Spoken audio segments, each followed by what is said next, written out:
نحمدہ ونصلی علی رسولہ الکریم اما بعد فاعوذ باللہ من الشیطان الرجیم بسم اللہ الرحمن الرحیم رب اشرح لی صدری ویسر لی امری واحلل عقدۃ من لسانی یفقہوا قولی۔ السلام علیکم ورحمۃ اللہ وبرکاتہ۔ صراط مستقیم میں آپ سب کو خوش آمدید۔ پچھلے سبق میں ہم نے پڑھا تھا کہ اللہ تعالیٰ فرماتے ہیں کہ یہ مشرکین جو ہیں وہ مومنین کے ساتھ کسی معاملے میں بھی نہ کسی قرابت کا لحاظ رکھتے ہیں نہ کسی عہد کا، اور یہی لوگ شرارتوں میں حد سے بڑھے ہوئے ہیں۔ اللہ تعالیٰ فرماتے ہیں کہ اگر یہ توبہ کر لیں، نماز قائم کر لیں، زکوٰۃ ادا کرنے لگیں تو یہ تمہارے دینی بھائی ہیں، اور ہم اپنے احکام ان لوگوں کے لیے تفصیل سے بیان کرتے ہیں جو علم رکھتے ہیں۔ پھر اللہ تعالیٰ فرماتے ہیں کہ اگر وہ معاہدہ کرنے کے بعد اپنی قسمیں توڑ دیں اور دین میں طعنہ زنی کریں تو کفر کے ان علمبرداروں سے جنگ کرو، ان کی قسموں کا کچھ اعتبار نہیں، اور اس لیے جنگ کرو کہ وہ باز آ جائیں۔ پھر اللہ تعالیٰ فرماتے ہیں کیا تم ایسے لوگوں سے نہ لڑو گے جنہوں نے اپنی قسمیں توڑ دیں اور انہوں نے ہی رسول اللہ صلی اللہ علیہ وسلم کو مکہ سے نکال دینے کا قصد کر رکھا تھا، اور لڑائی کی ابتدا بھی انہوں نے ہی کی تھی۔ کیا تم ان سے ڈرتے ہو؟ حالانکہ اللہ اس بات کا زیادہ حقدار ہے کہ تم اس سے ڈرو اگر تم مومن ہو۔ اللہ تعالیٰ فرماتے ہیں کہ تم ان سے جنگ کرو، اللہ انہیں تمہارے ہاتھوں سزا دے گا، انہیں رسوا کرے گا، تمہیں ان پر مدد دے گا، اور مسلمانوں کے سینوں سے جلن مٹا کر ان کو ٹھنڈا کر دے گا۔ پھر اللہ تعالیٰ فرماتے ہیں کہ ان کے دلوں کا غصہ دور کر دے گا، اور اللہ جسے چاہے گا توبہ کی توفیق بھی دے دے گا، اور اللہ تعالیٰ سب کچھ جاننے والا اور حکمت والا ہے۔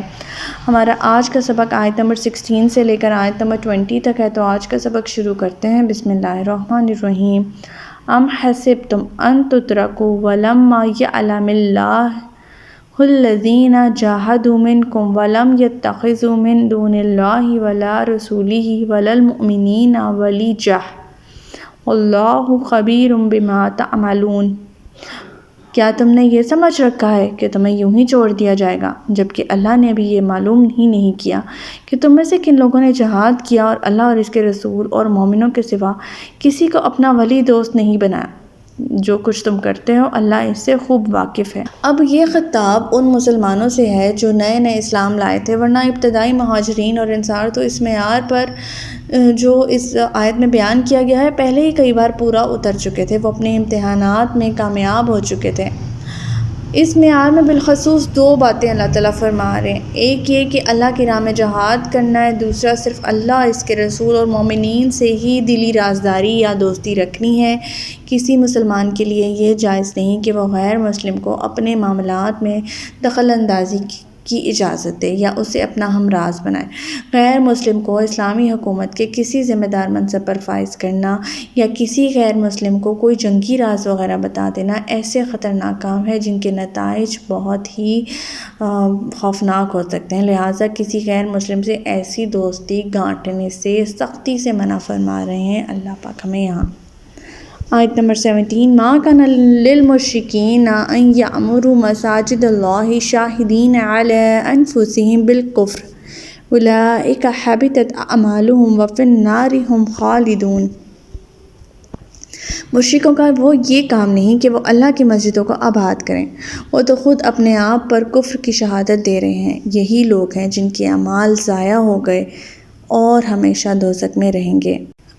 یعنی کعبہ یا کسی مسجد کی تولیت، مجاوری اور عبادت کرے مشرکوں کا کام نہیں ہے۔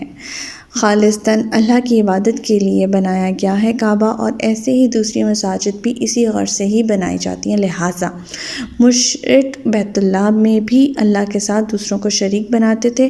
چنانچہ مشرکوں نے اللہ تعالیٰ کے اس گھر میں 360 بت رکھے ہوئے تھے، دیواروں پر اپنے بزرگ دیوی دیوتاؤں کی تصویریں بنا رکھی تھیں۔ ان ظالموں نے سیدنا ابراہیم اور سیدنا اسماعیل کے مجسمے بنا کر ان کے ہاتھوں میں فال گیری کے تیر پکڑا رکھے تھے۔ رسول اللہ صلی اللہ علیہ وسلم نے فتح مکہ کے بعد بیت اللہ کو ان تمام چیزوں سے پاک کیا۔ پھر بیت اللہ میں ایسی فحاشی روا رکھی جاتی تھی کہ کیا مرد کیا عورت ننگے ہو کر طواف کیا کرتے تھے، کہہ کر اپنے شرک کی شہادت دیتے تھے کہ لا شریک لا الا شریک ہوا لکا تملک۔ ان کی نظروں میں سرے سے ہی بیت اللہ کا احترام نہیں تھا، حتیٰ کہ انہوں نے اپنی عبادت سیٹیوں، تالیوں، گانے بجانوں کی محفل بنا رکھا تھا، جو کہ ہم پچھلے سورہ میں کئی مقامات پر پڑھ چکے ہیں۔ تو اللہ تعالیٰ فرماتے ہیں کہ ایسے لوگ مساجد کی عبادت کاری کے کیسے مستحق ہو سکتے ہیں، کیسے مساجد کی سرپرستی کے مستحق ہو سکتے ہیں۔ ایسے لوگوں کے اعمال اللہ تعالیٰ نے سب کے سب ضائع کر دیے۔ مشرک تو اولاً روز آخرت پر ایمان رکھتے ہی نہیں تھے، اللہ تعالیٰ پر ایمان کے معاملے میں ان کا تصور ہی غلط تھا۔ انہوں نے سب خدائی اختیارات اپنے دیوی دیوتاؤں بزرگوں کو دے رکھے تھے، لہٰذا ایمان نہ لانے کی وجہ سے ان کے اچھے اعمال ضائع ہو گئے، جو یہ لوگوں کو دکھانے کے لیے یا کوئی اس طرح کے کام کرتے تھے، جیسے حاجیوں کو پانی پلا دینا وغیرہ وغیرہ، اس طرح کے کام کرنے ان کے اچھے اعمال اللہ تعالیٰ نے ضائع کر دیا۔ اللہ تعالیٰ فرما رہے ہیں کہ سب یہ لوگ دوزخ میں رہیں گے، وہی ہیں ہمیشہ رہیں گے اور وہی ان کا ٹھکانہ ہوگا۔ آیت نمبر 18 انما یعمر مساجد اللہ من آمن باللہ والیوم الآخر واقام الصلاة وآت الزکاة ولم یخش الا اللہ فعسى اولئک ان یکونوا من المہتدین۔ اللہ کی مساجد کو آباد کرنا تو اس کا کام ہے جو اللہ پر اور آخرت کے دن پر ایمان لائے، نماز قائم کرے، زکوٰۃ ادا کرے، اللہ کے سوا کسی سے نہ ڈرے، امید ہے کہ ایسے ہی لوگ ہدایت یافتہ ہوں گے۔ مشرکوں کا کام نہیں ہے، پچھلی آیت میں یہ فرما دیا اللہ پاک یہاں پر ان لوگوں کی جو کہ مساجد کی عبادت کاری، ان کے سرپرستی کے حقدار ہیں، اللہ تعالیٰ کی جو گھر ہیں انہیں آباد کرنے کے حقدار ہیں، وہ کون ہے؟ جو اللہ پر آخرت کے دن پر ایمان لاتے ہیں، نماز قائم کرتے ہیں، زکوٰۃ ادا کرتے ہیں، اللہ کے سوا کسی سے نہیں ڈرتے۔ اللہ تعالیٰ فرماتے ہیں کہ ایسے ہی لوگ ہیں جو ہدایت یافتہ ہیں۔ آیت نمبر 19 اجعلتم سقایۃ الحاج و عمارۃ المسجد الحرام کمن آمن باللہ والیوم الآخر وجاہد فی سبیل اللہ لیستوون عند اللہ واللہ لا یہدی القوم الظالمین۔ کیا تم نے حاجیوں کو پانی پلانے اور مسجد حرام کو آباد کرنے کو اس شخص کے کام کے برابر بنا دیا جو اللہ پر اور آخرت کے دن پر ایمان لائے اور اللہ کی راہ میں جہاد کرے؟ اللہ کے نزدیک یہ برابر نہیں ہو سکتے اور اللہ ظالموں کو سیدھی راہ نہیں دکھاتا۔ یہاں اللہ تعالیٰ فرما رہے ہیں مشرکیوں سے اور مسلمانوں سے، کیونکہ یہ حکم سب کے لیے عام ہے۔ مشرکوں کے لیے اس لحاظ سے کہ وہ بڑے فخر سے کہتے تھے کہ ہم تو حاجیوں کی خدمت کرتے ہیں، انہیں پانی پلاتے ہیں، انہیں کھانا کپڑا میسر کرتے ہیں، نیز ہم مسجد حرام کی مرمت، غلاف کعبہ یا روشنی وغیرہ کا بھی انتظام کرتے ہیں۔ اگر مسلمان اپنے جہاد اور ہجرت کے افضل اعمال سمجھتے ہیں تو ہمارے پاس بھی عبادات کے یہ ذخائر موجود ہیں۔ انہیں جواب دیا جا رہا ہے کہ جبکہ تمہارا اللہ پر اور آخرت پر ایمان ہی نہیں ہے، تمہارے یہ سب اعمال رائگاں ہیں۔ اور اس آیت کی روح سخن مسلمانوں کی طرف اس لیے سمجھا جاتا ہے کہ ان اعمال کا باہمی موازنہ نہ ہوگا، یعنی صرف اللہ تعالیٰ اور آخرت پر ایمان لانے والے مسلمان اللہ کے نزدیک ان مسلمانوں کے برابر نہیں ہو سکتے جو ایمان بھی لائے اور جہاد بھی کیا۔ آیت نمبر 20 الذین آمنوا وہاجروا وجاہدوا فی سبیل اللہ باموالہم وانفسہم اعظم درجات عند اللہ واولئک ھم الفائزون۔